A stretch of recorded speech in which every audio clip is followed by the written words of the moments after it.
Hello friends, मैं Aryan Shukla, business adviser, आपका स्वागत करता हूं। इन्वेस्टमेंट पार्ट 2 की इस सीरीज़ में हम बात करेंगे प्रैक्टिस की। अभी हमने पिछले भाग में बात की थी मेहनत के बारे में बात की थी। अब सवाल ये भी उठता है, जैसा कि इसमें हमने बात की थी, कि आम आदमी के लिए जो मेहनत है, एक वर्कर के लिए जो मेहनत है उसका एक अलग दायरा है, उसका एक अलग लाभ है, अलग नुकसान है। हम उस चक्कर में नहीं पड़ते। इसलिए नहीं चक्कर में पड़ते क्योंकि मेहनत से बेहतर रिजल्ट नहीं आते। मेहनत से रिजल्ट आते हैं, ये सत्य बात है। पर्सनल लाइफ में या व्यक्तिगत तौर पर तुलनात्मक रूप में ही आज से कल से बेहतर हो सकते हैं। जितनी मेहनत करोगे उतना रिजल्ट आएगा, वो सत्य बातें हैं, सही बातें हैं। लेकिन यदि आपको मल्टीप्लाई रिजल्ट चाहिए, यदि आपको कंपाउंड रिजल्ट चाहिए, चाहे लाइफ में हो, चाहे बिजनेस में हो, चाहे किसी फर्म, दुकान, कंपनी, प्रोडक्ट या सर्विस में हो, यदि आपको पॉजिटिव रिजल्ट चाहिए, ठीक है, आप मेहनत का सहारा लीजिएगा। लेकिन यदि आपको कंपाउंड रिजल्ट चाहिए या आपको मल्टीप्लाई रिजल्ट चाहिए, तो आपको मेहनत नहीं करनी होगी। आप कहेंगे ऐसा कैसे हो सकता है, मेहनत नहीं करनी होगी? हाँ, ये सही बात है, लेकिन मेहनत नहीं करनी होगी, ये बात हमने कही है। लेकिन ये नहीं हमने कहा कि आपको कुछ और नहीं करना होगा।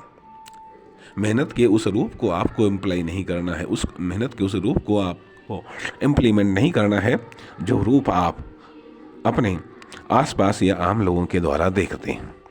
आम लोगों के द्वारा देखते हैं, अक्सर करके होता यह है कि जब हमारे पास में कुछ एक्स्ट्रा नहीं होता है, आखिरकार हम हार्ड वर्क का सहारा कब लेते हैं? खैर, ये तो हम कभी और बात करेंगे।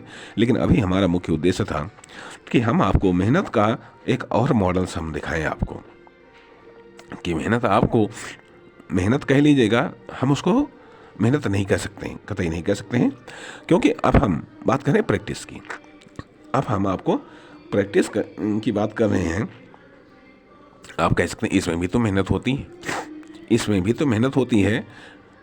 एक और चीज़ होती है, एक साधना होती है, एक तपस्या होती है, एक प्रैक्टिस होती है। साधना होती है, तपस्या होती है, प्रैक्टिस होती है, अर्थात कष्ट सहना भी कई प्रकार का होता है।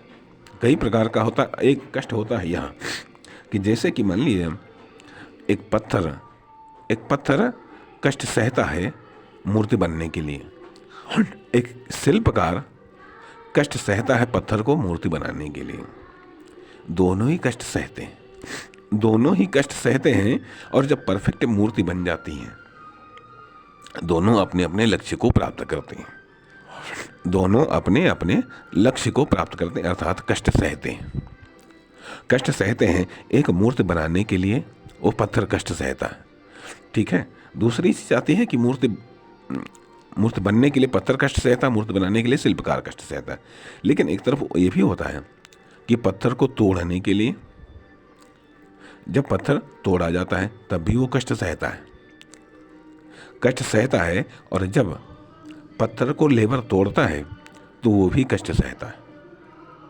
दोनों ही अवस्थाओं में है। कहीं ऐसा ना हो कि यदि आप कुछ बनते नहीं हैं तो कहीं तोड़ दिए जाओ। इसलिए यहाँ पर जो प्रैक्टिस है, प्रैक्टिस हमको धीरे धीरे कुछ बनाती है, और मेहनत हो सकता है धीरे धीरे हमको तोड़ रही हो। हो सकता है कि मेहनत हमको धीरे धीरे तोड़ रही हो, प्रैक्टिस हमको धीरे धीरे बनाती है। अब सवाल इस बात का उठता है कि सेकंड इन्वेस्टमेंट में आप मेहनत कर रहे हैं या प्रैक्टिस कर रहे हैं। यदि आप खुद को तोड़ रहे हैं तो हो सकता है आप मेहनत कर रहे हो। यदि आप मेहनत कर रहे हैं तो हो सकता है धीरे धीरे आप टूट रहे हो। लेकिन यदि आप प्रैक्टिस कर रहे हैं तो धीरे धीरे आप बन रहे हैं, धीरे धीरे आप अपने आप को बना रहे हैं। पत्थर टूट सकता है एक बार के प्रयास में, 2 बार के प्रयास में, लेकिन एक पत्थर मूर्ति नहीं बन सकता। एक दो प्रयास में, 10 प्रयासों में मूर्ति नहीं बन सकता है। पत्थर को मूर्ति बनाने के लिए और पत्थर में एक भगवान की छवि को दर्शाने के लिए तो और भी चाहिए उसे, और भी चाहिए साधना की आवश्यकता होती है। इसलिए अभी थोड़ी देर बाद फिर हम आपसे मुलाकात होंगे। नमस्कार, धन्यवाद।